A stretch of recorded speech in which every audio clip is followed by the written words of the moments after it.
Today, it's estimated that approximately 3% of incarcerated people in the U.S. are innocent. Thankfully, there are innocence projects across the country who are dedicated to investigating and litigating these claims of innocence. Without organizations like these innocence projects, these innocent people would have no path toward exoneration. In this episode, I sit down with Jason Gichner. He's the executive director of the Tennessee Innocence Project. I had the pleasure of hearing from Jason and about his organization at a fundraiser here in Nashville for the Innocence Project. It is just an incredible, incredible organization. Since its founding in 2019, the Tennessee Innocence Project has won 9 exonerations, which represent more than 230 years collectively of time served for crimes that these people did not commit. To put it kind of in perspective, the Tennessee Innocence Project's 9 exonerations that I just mentioned represent 25% of all known exonerations in the history of Tennessee, and they've been able to achieve this all in the past 5 years. In our conversation, Jason and I talk about the factors that lead to innocent people being convicted. We discuss specific cases of their clients, like one of their clients that we talk about is a man by the name of Ricky Lee Webb, who served a 47-year sentence for a murder that he did not commit. It's the 4th longest sentence served by an innocent person in the history of the U.S. So Jason and I talk about Ricky Lee Webb and other clients of theirs, and we talk about how the Innocence Project in Tennessee does its work, what new laws and policies could be put into effect in both Tennessee and nationwide to help prevent innocent people from being put in jail. You know, the Tennessee Innocence Project is such an important organization, as all of the Innocence Projects nationwide are. As Jason and I talked about in our conversation, this is a apolitical issue. You know, no one wants innocent people behind bars. I find the stories of their clients so inspiring and moving. I find the work that they do so important, and I'm so grateful to this organization for doing this work in Tennessee. And as I mentioned, there are these organizations in most every state in the country doing this same work. It's really important work, and it's work that I hope you all will be interested in learning more about and perhaps supporting this incredible work either in Tennessee or an Innocence Project near you. With that, here's Jason Gichner.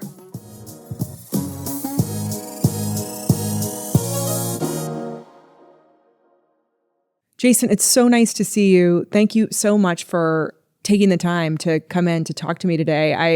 I know you know this, obviously, but for listeners, I was fortunate enough to be invited by a friend to go to an Innocence Project event and was just so moved by the incredible work that you're doing. And I just wanted to share, you know, with my listeners and more broadly about the Innocence Project and how important it is. And so anyway, I'm very happy to have you. Well, thank you. I'm thrilled to be here with you.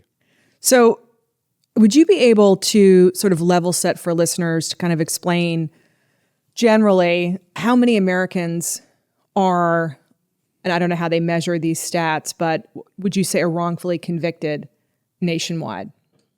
Yeah, for a lot of reasons, it's actually a really hard number to figure out. There are plenty of people that are wrongfully convicted that we don't ever hear their stories. You know, they don't get exonerated, they serve their sentence, and we just never hear from them again. So it's a really hard statistic to figure out. What we've been doing is since 1989, there's an organization called the National Registry of Exonerations, and they've been tracking exonerations nationally. And when I say exonerations, I'm talking about actual innocence cases, right. You know, people who were convicted of something they didn't do. And the number changes all the time. You know, right now, the number is north of 3,600 people that have been exonerated nationwide. And that represents more than 30,000 years served in prison for crimes that those folks didn't commit. Wow, it's incredible when you put it in terms of that and think about it in actual time and how much time people's lives have been lost. But you brought up the point that, you know, it's really hard to track because you're only hearing from, or the Innocence Projects around the country are only hearing from people that are being proactive about their particular case. Yeah, well, and I mean, there's a couple reasons why I think it is really hard to know exactly how many innocent people are locked up. I mean, one, exonerations take a really long time. You know, on average, exonerations take 10 to 13 years to pull off.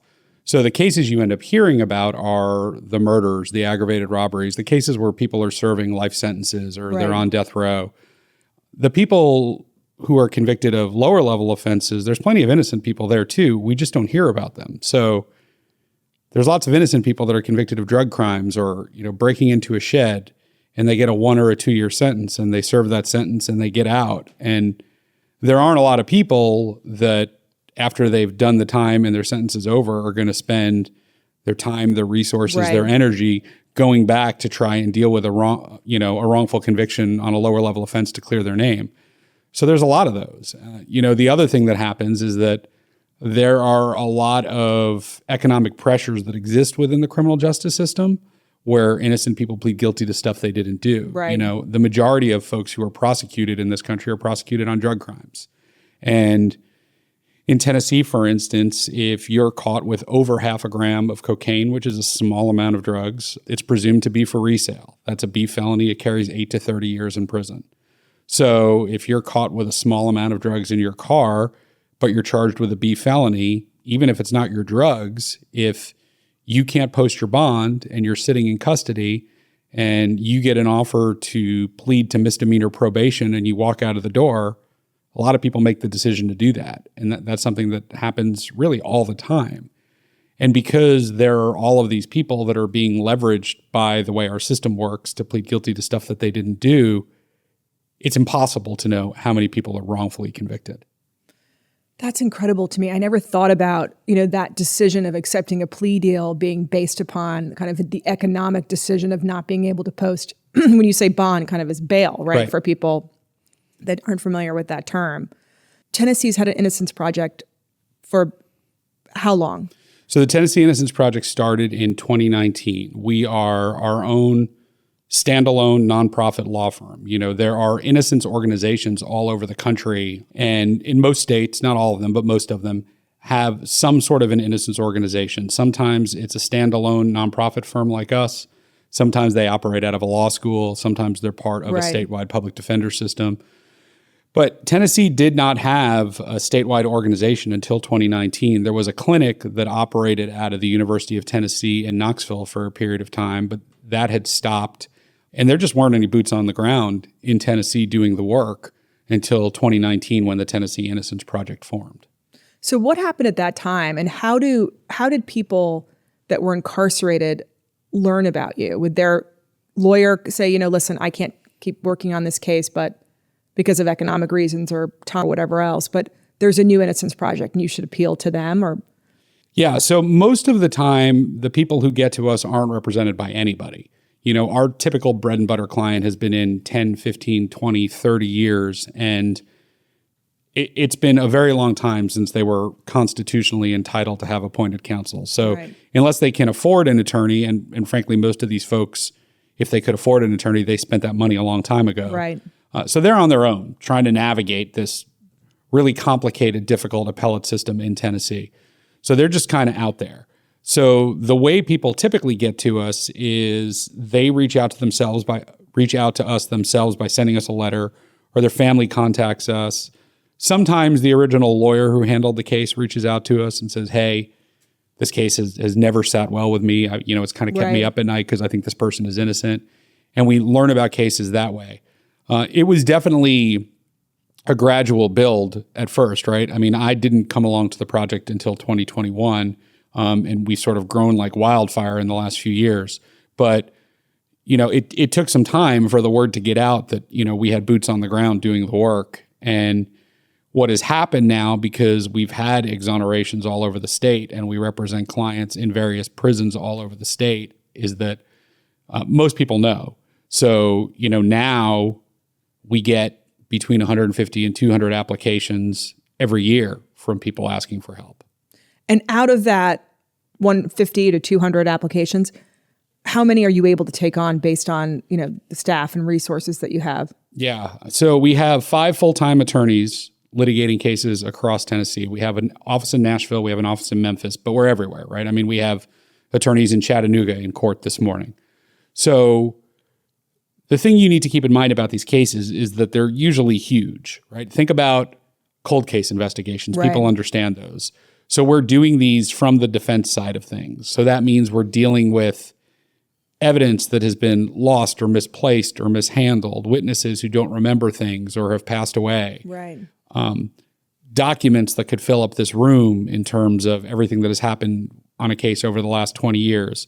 A lot of times these cases have a scientific component to them. So you have forensic science in 1998 that might have said one thing that says something totally different now.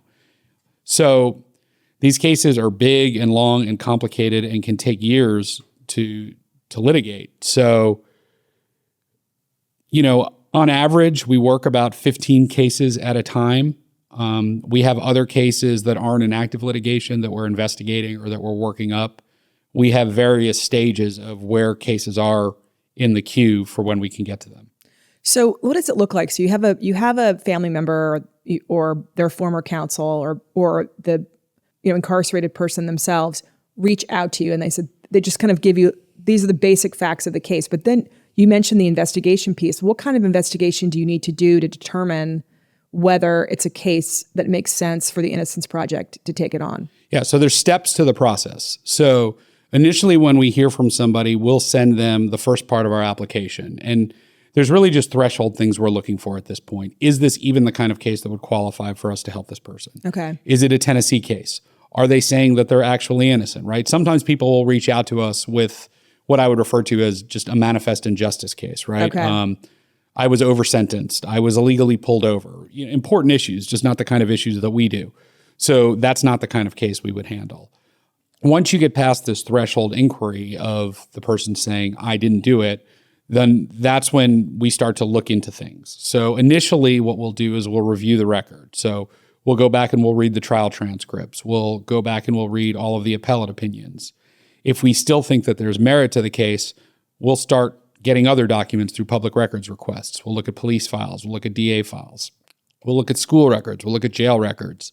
We'll do all of that even before we go and meet the person who has submitted an application to us. And that's really intentional why we do that.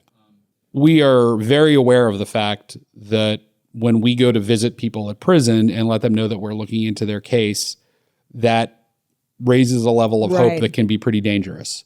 The last thing we ever want to do is have someone think that we're coming along and we're going to be able to help them and they're going to get out of prison, and we don't know that we're going to be able to do that. I mean, we don't ever know that we're going to be able to do that. Every one of these cases is climbing a mountain. But particularly at the early stage, when we're still at the beginning of the investigation, we certainly don't know if we're going to be able to help somebody or not.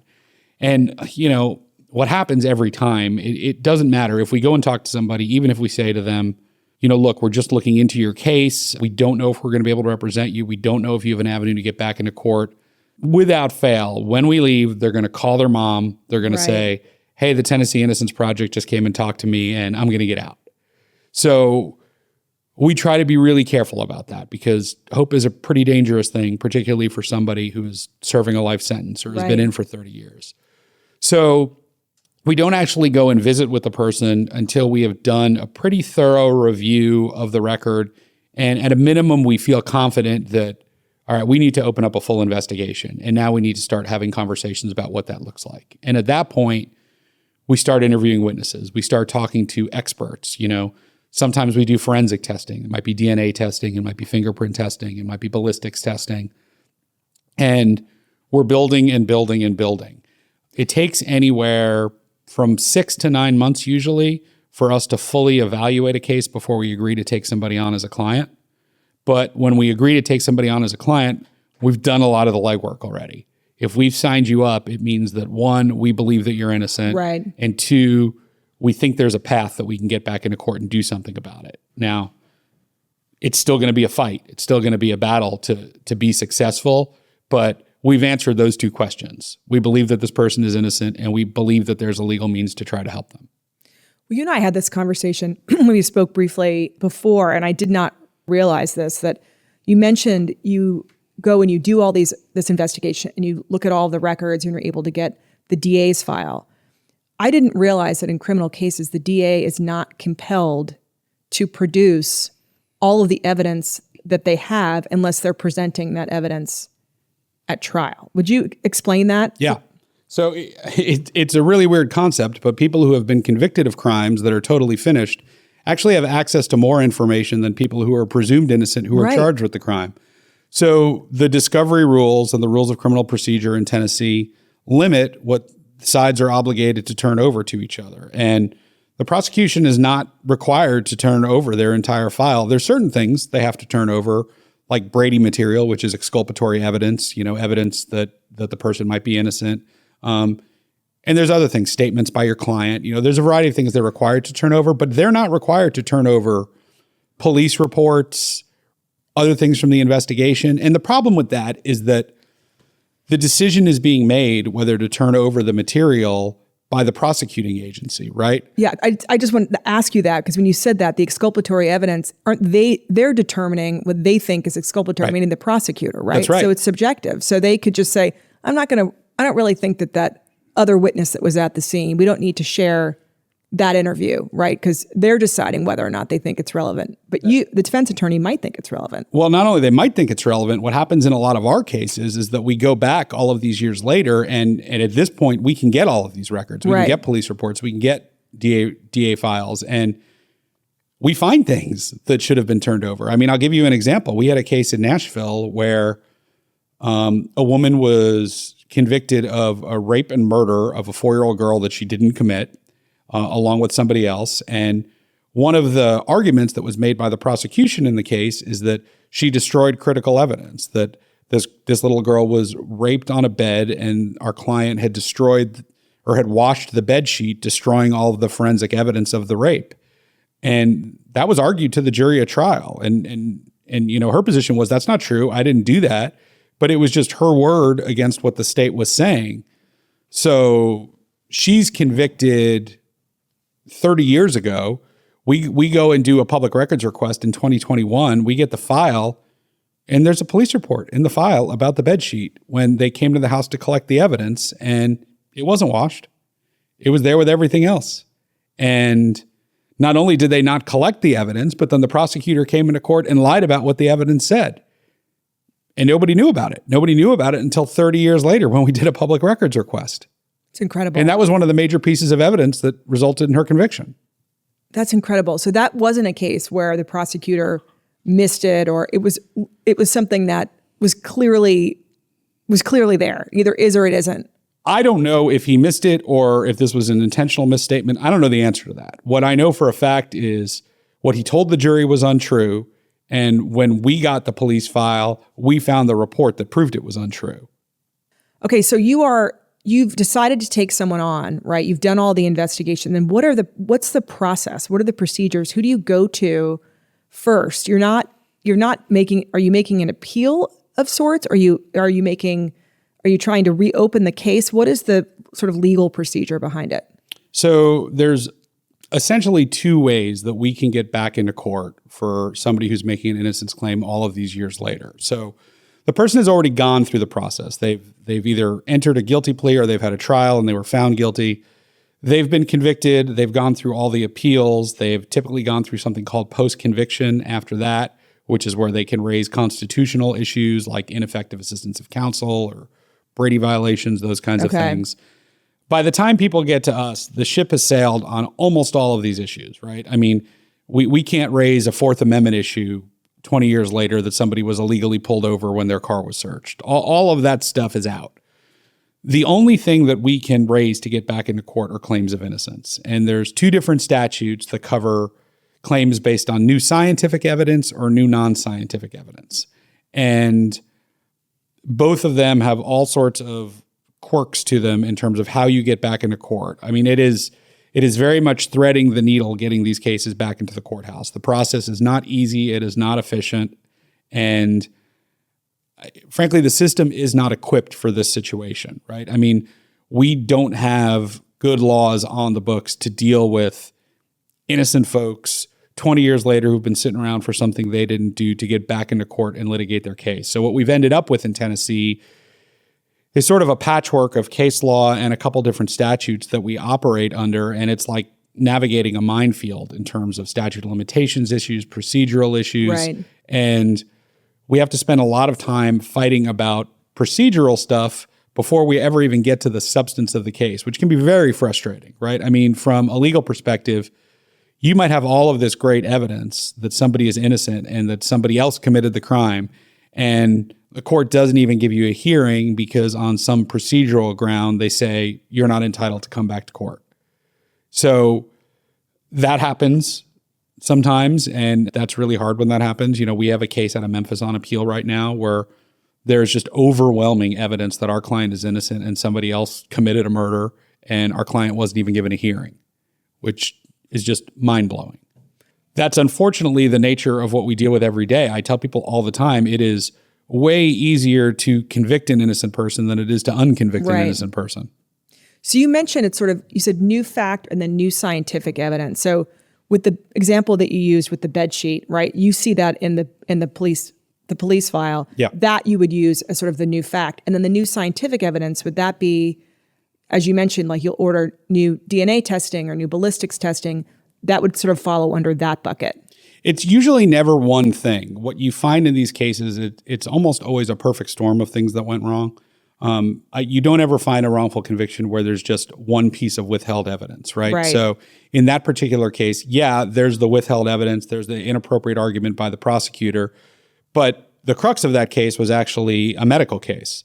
The two people in that case were convicted on a medical examiner's opinion on the timing of when the person was killed that was just objectively wrong. So we brought that case back into court as a scientific case, and we brought in really good doctors to testify about what the injuries were, when they happened, and how these two people couldn't have done it. So that was a case, like most cases are, that involve both scientific issues and non-scientific issues. But the other thing that's crazy about the law in Tennessee right now, and I think this is the best way I know how to explain when I say we sort of have this inefficient patchwork that's not made for innocence cases, is that you can come back to court with new scientific evidence of innocence, whether you were convicted at trial or whether you entered a guilty plea. You can't come back into court with new non-scientific evidence of innocence if you entered a guilty plea. And let me give you an example of what I mean by that. So somebody is charged with robbing a convenience store, and the evidence against them is nothing other than the person behind the counter who picked this person out of a lineup and said, yeah, this is the guy who did it. Well, the guy who was charged with the crime was at home asleep when this went down, doesn't have a good alibi other than I was at home by myself asleep. You know, that's just my word of that. Person probably can't testify because maybe they have something prior on their record that the jury is going to hear about that's a problem. So they're charged with an aggravated robbery based on this one person's accusation, which is coming off of an ID made in a lineup, and they're facing 15 years in prison. And the prosecutor makes them an offer and says, well, if you'll take a 5-year sentence, we'll reduce this to a robbery from an aggravated robbery, and you can take that deal. This person's been around the block before. They understand the risks, and they feel like, look, if I go to trial, I'm probably going to get convicted. So they make the decision to take the 5-year plea, even though they didn't do it. And they go off and they're serving their five-year sentence. So 4 years into that sentence, they're through with their appeals. They're through with their post-conviction. Someone comes forward and says, you know, I was actually at the convenience store when that robbery went down, and I have the whole thing on video on my iPhone. And they have a video of somebody else committing the crime. This guy who is still sitting in prison for something he didn't do has no way to get back into court. There is no procedural mechanism under Tennessee law at this point for this person to get back in court and show the video of somebody else committing the crime, which is baffling. Right? It makes no sense. And I don't think anybody set out to create law in Tennessee that would prevent a person from coming in that situation, but that's where we've come to. Because the statutes that we have on the books, the case law that we have on the books, it's not meant for this situation, right? It's meant for reviewing cases on appeal to make sure that people got a fair shake, that they got fair process. You know, it is not meant for innocent folks that are sitting in prison for stuff that they didn't do. Yeah.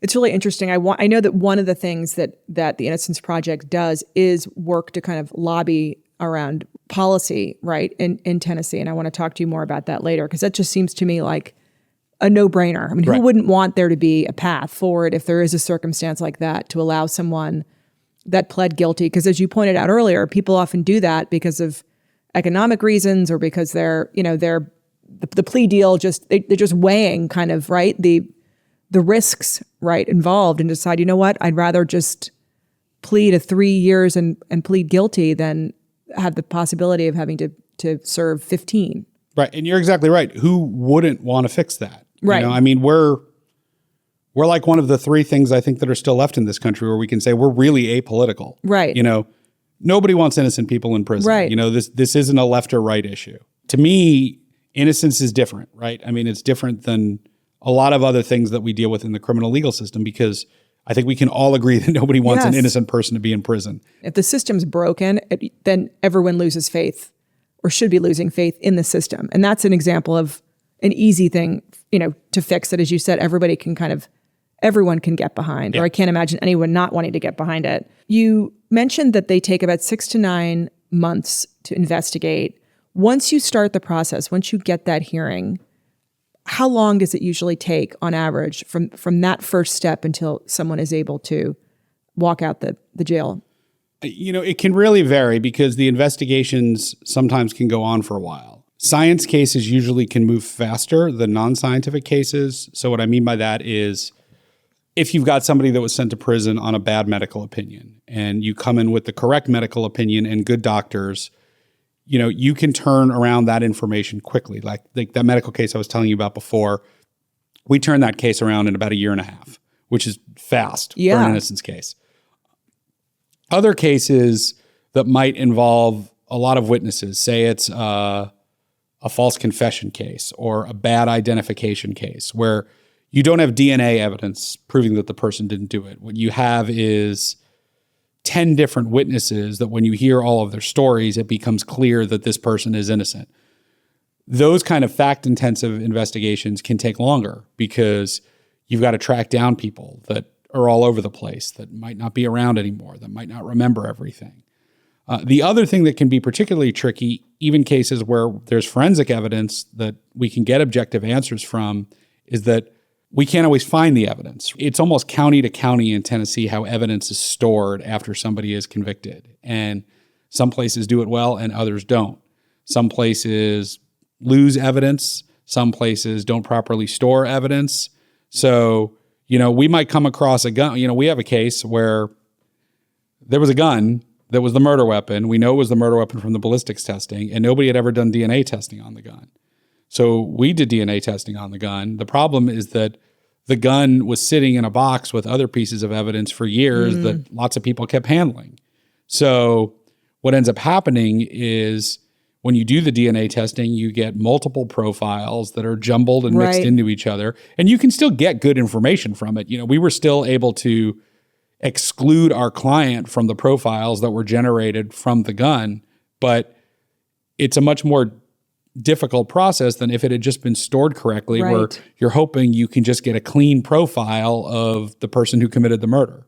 I was just thinking that because of DNA, right? If you had a rape conviction from 30 years ago, or, you know, now the testing is so different that there would be able to go back, right? One would think easily determine whether it was that person or not from the new DNA technology. But if it's not stored correctly, then that can all go right out the window. And we've seen that happen. Right. I mean, we had somebody come in asking us for help who pled guilty on a rape case many years ago that was essentially a he said, she said situation, and there had never been DNA testing done on the rape kit. And he came in and said, look, I didn't do it. I pled guilty because she was going to say I didn't, and I was going to say I didn't, and I thought I was going to lose. So I took a deal. He said, but I didn't do it. Well, you go back and do DNA testing, and that'll answer the question. And look, when he struck me as a genuine person, but I don't know at that point if he's innocent or not. The only way I'm going to know that is if I can go back and we can do forensic testing and see what the DNA tells us. So I told him, well, yeah, let's see if it's still around. Let's go do the testing and we'll see where that gets us. And we went to go do it and found out that the rape kit had been destroyed years ago. It's incredible. So there's just nothing he can do at that point. So in terms of your budget, you know, I just was thinking of this as you mentioned it. You know, you're doing ballistics testing, you're doing DNA testing. What does that cost? It's got to be pretty costly to be doing all this investigation and various testing. It can be. It can vary depending on the type of testing you're doing and the type of case. It also depends on the agency that's going to do the testing. Okay. So, for instance, if the TBI is going to do the DNA testing, then the Tennessee Bureau of Investigations, then they might do the testing without us having to pay for it. The problem is that the TBI is limited into the types of testing they can do. And, as you were saying before, we know a lot more about DNA than we knew 20 years ago, right. and we're learning more about DNA all the time. So there's all sorts of DNA testing that we can do now that we used to not be able to do that can answer questions for us. And the TBI, like a lot of other state labs, are limited in terms of the type of testing they can do. So if we have a case that requires a certain type of DNA testing that's outside of the capacity of what they're able to do, we've got to go to a private lab to have them do the testing. And that can be really expensive. That can be thousands and thousands of dollars anytime you want to do any testing. I didn't realize that that the Tennessee Bureau of Investigations would actually help you with that testing. I was thinking you would have to only go to private labs. But so it's not a matter of us just asking them to do it. Yeah. Although I will say that the Tennessee Bureau of Investigations, the people who do their DNA testing, the scientists there are very good to work with. But we have to get court orders to do these things. I see. Okay. So we go back into court, we file a motion for forensic testing. Tennessee does have a good DNA law and a good fingerprint law that does allow us to go back and investigate and conduct forensic testing. Depending on what lab you're going to use, kind of depends on what the situation is with the evidence. A lot of times, because what I was saying before, evidence isn't stored properly. We're going into it knowing that it's been handled by a lot of people, so we're probably going to get a mixed sample. Right. It's probably going to be beyond some of the testing that the TBI has the capability to do right now. We're going to need to go to a lab that, for instance, could block out all of the male contributors and will only see the results from the female contributors, things like that. So, when I went and I mentioned I was fortunate enough to go to that event, there were several of your clients in the audience whose stories were shared with the people that were attending. And I was overwhelmed with sadness about the experience that these people had, having gone through a criminal justice system, but also so grateful to your organization for helping these people and having them, have an opportunity to live their lives outside of prison. But there were people there, who had been in prison. One of your clients had been in prison for almost 47 years. Yeah. Can you tell us about... Fourth longest sentence in United States history. Yeah. Tell us about his story and how you were able to get him exonerated and kind of what life is like for him now. Yeah. That's Ricky Lee Webb. And Ricky's case was out of Gibson County, Tennessee. And one of the younger lawyers in our office, Connor Weber, just took to Ricky's case right away and was passionate about fighting for Ricky. And Ricky was convicted in 1978.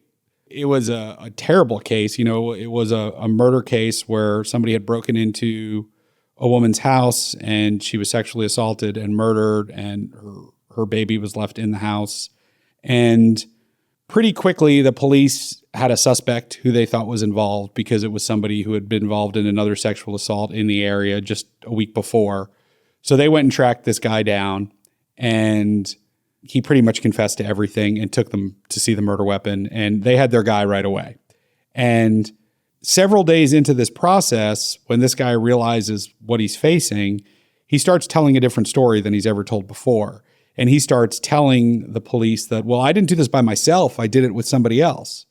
And that's when he implicates our client, Ricky Lee Webb. And Ricky denies having anything to do with this. And it is... Did Ricky even know him? Yeah, he did. This is a small town. These guys were actually related, but they're all super young. I mean, they're all like kids in their late teens at this point. And, this happened in a tiny, tiny community where everybody knows everybody else. And he points the finger at Ricky and says, Ricky's the one who did it. And Ricky's adamant that he didn't do it. And the case ends up going to trial with no physical evidence tying Ricky to the crime. There is none. And essentially just this guy's word saying, I did it, and I did it with Ricky. And this guy gets a deal. Yeah. He gets a lower level sentence. Ricky ends up getting a life sentence. And that guy serves a sentence, gets out, eventually passes away of cancer, but served his sentence and lived his life on the outside. And Ricky's been in, 40, almost 47 years.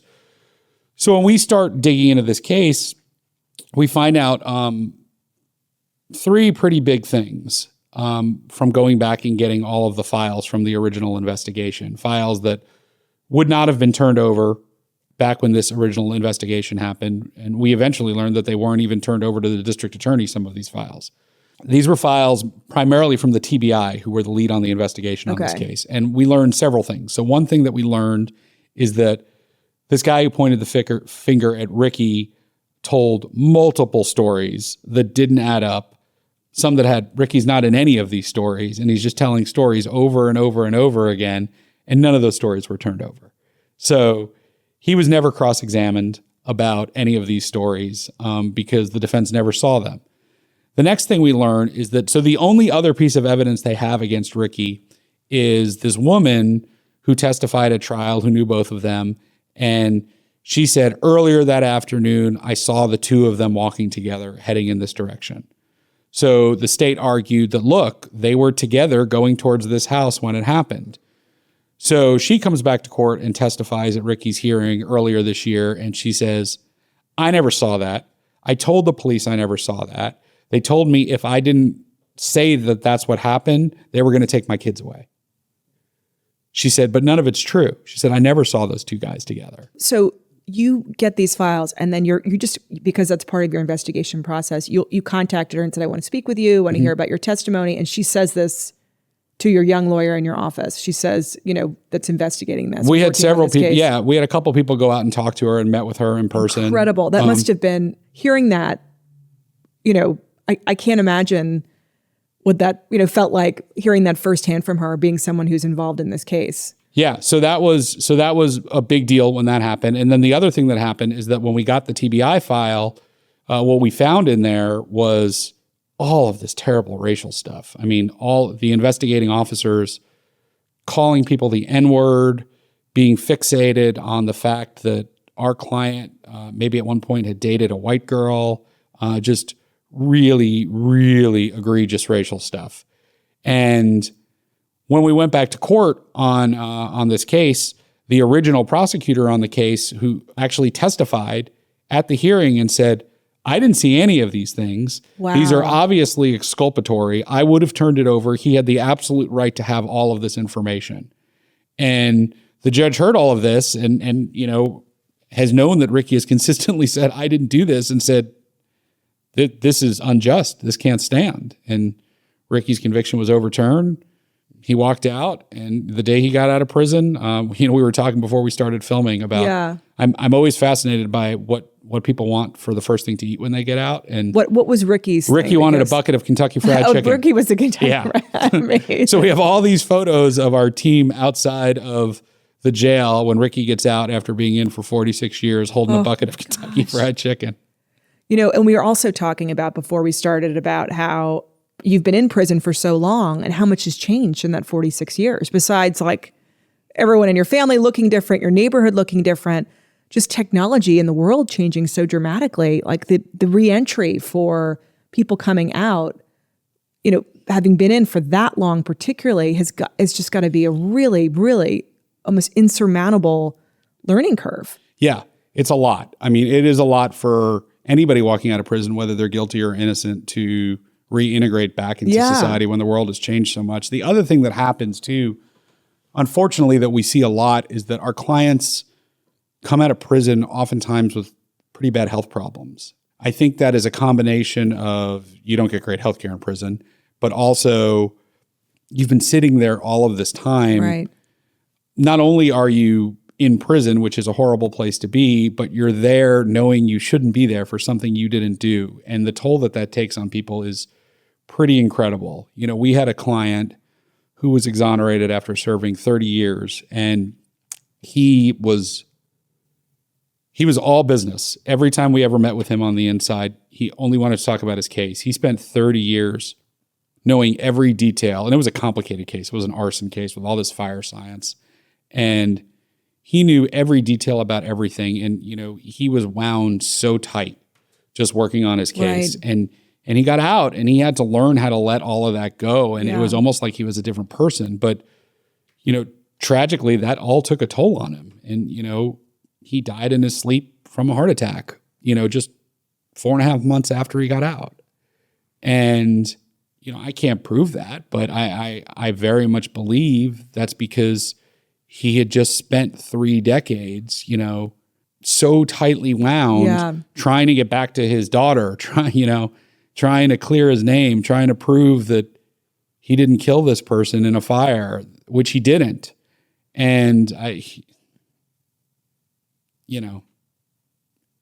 and that's not, his story is the worst because he passed away, but it's not unusual that people get out and they have all sorts of health problems. And well, between, as you mentioned, just the emotional and psychological toll that being in prison has, even if you're not innocent, right? Let alone That's right. those people that are innocent, and That's then the right. diet and the lifestyle and everything else. But so for people who, like Ricky, who do get out, one of the things that I also found shocking and learning more about the law in Tennessee is that I my first question was, in hearing their stories when I was at that event, was what kind of compensation is the state giving these people for, losing that much of their lives? But also we talked about just how difficult it is to reintegrate. I mean, how would you even be able to enter the workforce, right? If you're someone like Ricky, who's Right. been sort of out of it for so long. And the damages are capped, right? Isn't there a statute in Tennessee? They're capped at $1 million. But I think you were telling me that no one has actually been successful in getting any money yet at all. There's a whole process to that. Will you explain how that works and the kind of the barriers to that? And so there are people in Tennessee that have gotten money from the compensation statute, but it is very few people. It is none of our clients have successfully navigated that yet. It's an incredibly difficult process, and it almost requires you to go through the whole process again of getting yourself exonerated. Because the way that it works in Tennessee is that in order to file a claim with the state to get up to $1 million for a wrongful conviction, you've got to get a certificate of exoneration from the governor, which is, think of it that like a pardon. So it's a very political process in the sense that it's not like you can go back to court and prove your case and then you win or lose. What you have to do is you've got to file a claim with the governor's office, and then you have to have a hearing before the full board of parole. Then the board of parole issues an opinion on whether they recommend or don't recommend to the governor whether he should issue a certificate of exoneration. And then it is up to the governor whether he chooses to do that or not. He's not bound by their recommendation either way. So we have a client, and she's been going through this process for more than 2 years now. She was exonerated in court. Right. Explain that to me, because I know you've got 2 cases that are just this week where you've had clients that have been exonerated. Yep. And it's not just having the judge issue an order that overturning your conviction. You actually go back for a separate hearing for like a proper exoneration process. Is there no court order or something that comes out of that wouldn't be enough justification that you've been exonerated? Then you have to go into the governor's office on top of it? That doesn't qualify under Tennessee law to file a claim for compensation for a wrongful conviction. So the process in order, what we refer to as an exoneration, a judicial exoneration, Right. is you've gone back to court with your evidence, you have had a hearing, you have proven that you are wrongfully convicted, a judge has overturned your conviction, and then at that point, the state has a choice. They can either say, yeah, we dismiss the charges against this person, or we want to pursue the charges. In the case I was just referring to, and what happens in a lot of cases is that after the judge makes this finding and overturns the conviction, the state dismisses the charges. And from our perspective, the person is exonerated at that point, right? A judge has said that they were wrongfully convicted, the charges against them have been dismissed. And that's sort of how the innocence community thinks about an exoneration. But that's not good enough under Tennessee law to file for compensation. You then need the governor to issue you an official certificate of exoneration. And it's not good enough to say, look, I went back into court and proved my case. I would like this certificate. Right. You have to go have another hearing before the board of parole, which is like a mini trial. I'm going to one of these tomorrow to testify for a client. And They then make their recommendation, and then the governor can choose or not choose to issue a certificate of exoneration. It's totally discretionary. There's no way to appeal whether he does anything or doesn't do anything. So we've had a client, and she's been fighting for years trying to get the governor to do it. And he just has, and she had a hearing before the Board of Parole, and they unanimously recommended that he issue the certificate of exoneration because she's innocent, and nothing's happened on it. So that sounds like something where applying some public pressure, through the press or something. I mean, is it just because the governor's kind of got a big inbox or like a lot of to-dos? I mean, I just don't see why that would not be just the easiest thing. I don't have an answer to that. And I don't want to, I know the governor has lots of important things on his plate. So I'm not in a position to say why that hasn't happened. What I can say is that this person is very innocent. She is almost 78 years old, and she went to prison for 27 years for something she didn't do. We owe her better than we're doing. Yeah. I think we've even hit on a couple of these, very clearly during the course of this conversation, but we talked about sort of the part of the Innocence Project, which is working on policy changes and kind of lobbying around some of these issues. I think we've got one of them might be not having this additional step, right, for people that are legally exonerated in court. The other might be people that have pled guilty, being able to have a path back into court should other evidence come forward. But what are some of if you could wave a magic wand to kind of fix some of these roadblocks that you see in our criminal justice system to make it more fair and to help prevent more innocent people going to jail, what would it be? There are a lot of little things that we could do that would result in less wrongful convictions. We're never going to totally fix it, right? I mean, this is a system that's run by human beings. We're going to make mistakes. We're going to get things wrong. That's going to happen. But there actually are steps we could take that would lower the numbers of wrongful convictions. So, for example, it's still legal for the police to lie to kids during interrogations. So you have a 16-year-old kid who's charged with a crime, and the police say, we've got your fingerprints at the crime scene. You need to confess. They don't have his fingerprints at the crime scene. It's like Central Park 5. It's a similar, Right. So the kid confesses. And there is all sorts of data and social science that shows that kids, people with limited cognitive abilities, they are more likely in these type of situations where it's unfamiliar, where they're under pressure, where they're scared, to say what people want them to say, not because it's true, but because they want the questions to stop. And we know that when kids are being interrogated without their parents, without a lawyer, and the police lie to them, they are more likely to falsely confess to something they didn't do. So this doesn't seem like a bigger controversial thing to me. The police shouldn't lie to kids when they're interrogating them without a lawyer. Like, that seems like a small fix. I didn't even think that the police were allowed to interrogate. Well, I guess that the child would have to ask, right, for a parent there or legal counsel, which they wouldn't necessarily know that they needed to do because they're kids. Right. Well, and sometimes parents say, sure, you can talk to my kids. Yeah. That's no problem. Like, so that's something you could do. Another thing that you could do is you could have a standard statewide for how we preserve evidence, right? We could say, if somebody is still serving a life sentence, we're not going to go destroy the evidence in that case, particularly if it's the type of scientific evidence, DNA evidence, that we know that as we get better at DNA, maybe we'll have the ability to go test in the future. So are those standards determined county by county? Is it okay? Yeah, because there's no statewide rule about that. I see.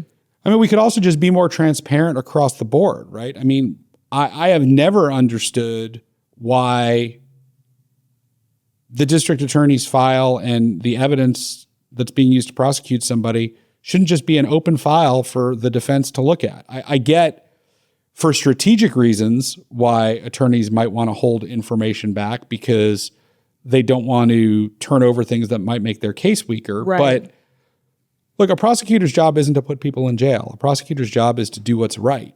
And it's not right to put innocent people in jail. And when we're not transparent with what's in the file, when the people who are conducting the prosecution are the same people who are making the determination whether evidence is exculpatory, then we're going to run into situations like we see in these cases, right? We're going to find 30 years later the report showing that the evidence wasn't destroyed, even though that was argued to the jury.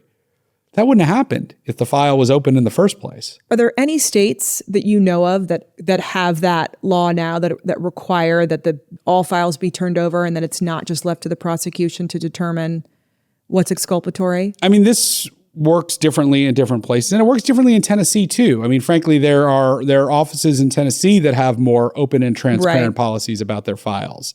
I don't know if there are states that have a blanket rule that you can turn over everything. I do know that there are prosecutors I have worked with before who have taken the position that you're entitled to the entire file. Right. And frankly, if your client is innocent, we all want to know that. Right. You know, the last thing we want to do is prosecute somebody who's innocent, which is exactly what good prosecutors should be saying. Because the other side of this coin that people sometimes forget is that when you send an innocent person to prison for something that they didn't do, the person who actually did it doesn't go to prison, right? Exactly. I mean, so let's help us catch the bad guys. So this is, you know, what I say to prosecutors, and frankly, I think it's why we have good relationships with victims organizations, is because we are not trying to get the person out who committed the crime. We're trying to get the innocent person out, and if the innocent person is out, more often than not, the guilty person is not. Right. So if you had to, we talked about some of the costs that you have kind of associated with bringing these cases on. But what if you could, again, like wave a magic wand, what does the Innocence Project need to be able to do more? I mean, obviously maybe more lawyers that are volunteering their time, or how can people, you know, who are interested in this, who are listening and want to help or want to make a difference, what would be some steps or things that they could do? There's no question that there's a direct correlation between boots on the ground and exonerations. Right. I don't think innocence organizations should be judged by the amount of exonerations they have, because there's a lot that goes into that, and you might be doing very good work on a case that doesn't result in an exoneration. That said, that correlation exists. So what I can tell you is that there have been 36 exonerations in the state of Tennessee in the last 35 years. 9 of them are Tennessee Innocence Project clients that have happened in the last 5 years. And of those 36, I think it's about 400 years that people lost due to those wrongful convictions. Our 9 clients constitutes over 250 years of those 400 years. So that says 2 things to me. One, it says that our folks are working hard and doing a good job. But more importantly, I think what it says is when you actually have people doing the work, you are going to find these cases and you are going to uncover these wrongful convictions, and you can actually do something about it and get folks out of prison. So we've got 5 lawyers that are full-time doing this work across the state. And I'm one of them, and our legal director is one of them, and we do a bunch of other things too. Right. So that's the first step, is more boots on the ground doing the work. Aren't you also doing some work and trying to train young lawyers? And I don't know if that's through, you know, legal clinics. When I went to Fordham Law School in New York, and we had a legal clinic that worked on a bunch of different, you know, free legal clinic that worked with other organizations on a bunch of different issues. So we do. We train young lawyers. We work with pro bono counsel at law firms that we are super grateful for our partnerships with. I mean, that's a huge part of what we do.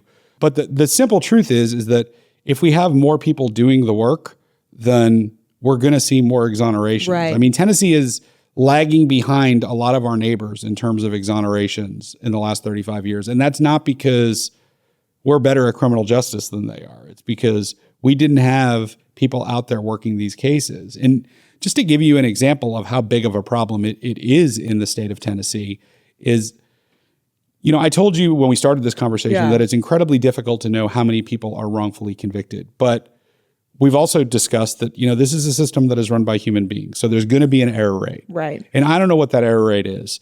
There have been studies on this. Some people say it's 3%. Some people say it's 6%. I don't know what the percentage is. But let's say it's 3%, right? Let's say 3% of the time we get it wrong, which means 97% of the time people are being convicted of the crime that they committed. Put aside whether you think we should be prosecuting all those people. But if the system's getting it right 97% of the times, you would say that system is working. The problem is that if we're getting it wrong 3% of the time, and we know that at any given time, there's about 30,000 people locked up in the state of Tennessee. Right. We're talking, 900 people? Yeah. That are locked up for stuff that they didn't do? That's a pretty big problem. Yeah. And we didn't have an organization doing it until 2019, and there's only 5 of us. Well, thank God for having the 5 of you on that ground. I mean, on the ground doing the work that you're doing. Because as I said, I was just so grateful to be able to hear about the work that you're doing, to learn the stories from some of your clients. And it's just such incredibly important work you're doing. So thank you so much for doing it. And any lawyers out there who are listening and want to help and live in Tennessee, I know you do. You would certainly take their volunteer, rolling up their sleeves and getting involved, but also, anyone who wants to get involved and make a contribution or whatever they can do. It's an incredibly meaningful and worthy cause. Yeah, we are so grateful to everybody that volunteers, that contributes financially. Yeah. We represent every client free of charge. Yeah. So, 100% of our work is based on us being able to raise the money to keep the lights on, to pay our people to do the work. So, we're very grateful for financial support. We're very grateful for people who donate their time to us. Please check us out online. Go to our website. You can just look up the Tennessee Innocence Project. It's tninnocence.org. But there's many opportunities for ways to people to contribute, to volunteer, to help us. You don't need to be a lawyer.